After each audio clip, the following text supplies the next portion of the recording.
মোহাম্মদ আলামিন সর্দার, তিনি এই আইডি থেকে প্রশ্ন করা হয়েছে, হুজুর পালিয়ে বিয়ে করা জায়েজ কিনা, মেয়ের অভিভাবকের অনুমতি ছাড়া বিবাহ করতে পারবে কিনা, এই হলো তার প্রশ্ন। না, এভাবে মেয়েদের জন্য অভিভাবকের অনুমতি ছাড়া বিবাহ করা ঠিক নয়। আল্লাহ রাসূল সাল্লাল্লাহু আলাইহি ওয়াসাল্লাম বলেছেন, যে কোনো নারী আইয়ুমা ইমরাআতিন নাকাহাত বিগাইরি ইজনি ওয়ালিহা ফানিকাহুহা বাতিলুন বাতিলুন বাতিলুন, যে নারী নিজের অভিভাবকের অনুমতি ছাড়া বিয়ে করবে, আল্লাহ রাসূল সাল্লাল্লাহু আলাইহি ওয়াসাল্লাম বলেছেন তার বিবাহ বাতিল।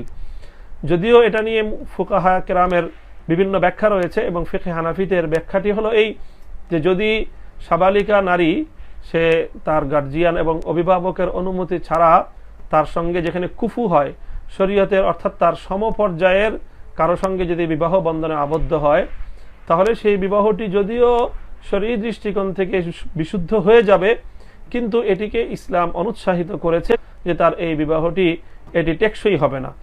কাজেই এজন্য সকল অন্যান্য মাযহাবের মধ্যে অন্যান্য ইমামদের নিকটে যদি ওলি এবং অভিভাবকের অনুমতি ছাড়া কোনো নারী বিয়ে করে তাহলে তার বিবাহ শুদ্ধই হবে না। কাজেই এজন্য কোনো নারীকে বিবাহ করতে হলে তার অভিভাবকের সম্মতিতেই বিবাহ করা উচিত। অভিভাবকের অনুমতি ছাড়া কোনো নারীকে বিবাহ করাটা এটি উচিত নয়, এটি ঠিক নয়।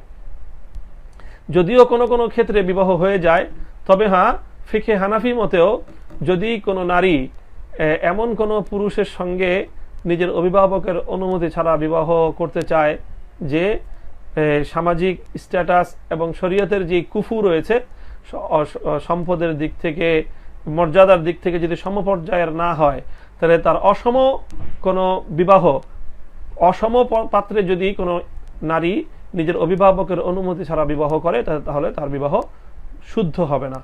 আর যদি সমপর্যায়ের হয় তাহলে বিশুদ্ধ হবে, কিন্তু এটিও করা উচিত নয়, বরং অভিভাবকের অনুমোদন সাপেক্ষে তাদের অনুমতি নিয়েই তাদের সঙ্গে আলোচনার মাধ্যমে বিবাহ করা এটি হলো উত্তম।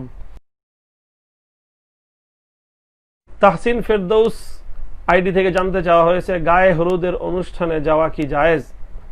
প্রিয় দর্শক, আমাদের দেশে প্রচলিত যে গায়ে হলুদের অনুষ্ঠান রয়েছে, অর্থাৎ বিবাহের আগে কনেকে পাত্রপক্ষের পক্ষ থেকে লোকজন গিয়ে ঘটা করে তার গায়ে হলুদ দিয়ে আসা হয়।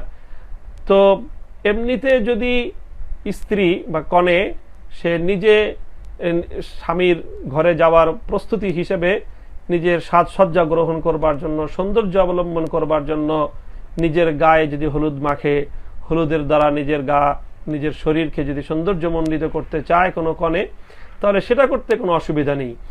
কিন্তু আমাদের দেশের যে প্রচলিত হলুদ অনুষ্ঠান, যেখানে অনেক ধরনের শরীয়ত গর্হিত, শরীয়ত বিবর্জিত অনেক পাপাচারের আয়োজন হয়ে থাকে, যেমন স্বামীর পক্ষ থেকে বা স্বামীর বাড়ির পক্ষ থেকে অনেক পুরুষরা গিয়ে কনেকে হলুদ মেখে দেয়, তারপরে সেই হলুদকে কেন্দ্র করে নানা ধরনের গান বাদ্যের অনুষ্ঠান হয়, সেখানে দল বেঁধে মেয়েরা বেপর্দাভাবে সেখানে যায়, ইত্যাদি ইত্যাদি অনেক ধরনের শরীয়ত গর্হিত কার্যকলাপ এখানে পরিচালিত হয়। তাছাড়া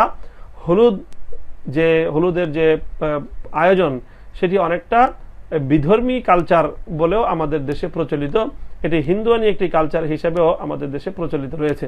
সুতরাং গায়ে হলুদের এই অনুষ্ঠান এটি পরিহার করা চাই। হ্যাঁ, আমি আবারও বলছি, যদি কনে বা মেয়ে নিজে বা মেয়ের ঘরের মেয়েরা, মহিলারা যদি সৌন্দর্য বর্ধনের জন্য মেয়েকে সাজানোর উদ্দেশ্যে তাকে সজ্জিত করে তার স্বামীর কাছে প্রেরণের উদ্দেশ্যে যদি তাকে হলুদ মেখে তাকে পরিষ্কার পরিচ্ছন্ন করে দেয়, তাকে সুগন্ধি মেখে দেয়, তাহলে সেটা বৈধ হতে পারে। কিন্তু সেটা তো স্বামীর বাড়ির পক্ষ থেকে বা পাত্রের বাড়ির পক্ষ থেকে কোনো আয়োজন এটি নয়। কাজেই স্বাভাবিকভাবে আমাদের দেশের প্রচলিত যে হলুদ অনুষ্ঠান রয়েছে, সেই হলুদ অনুষ্ঠান এটি বর্জনীয় একটি অনুষ্ঠান।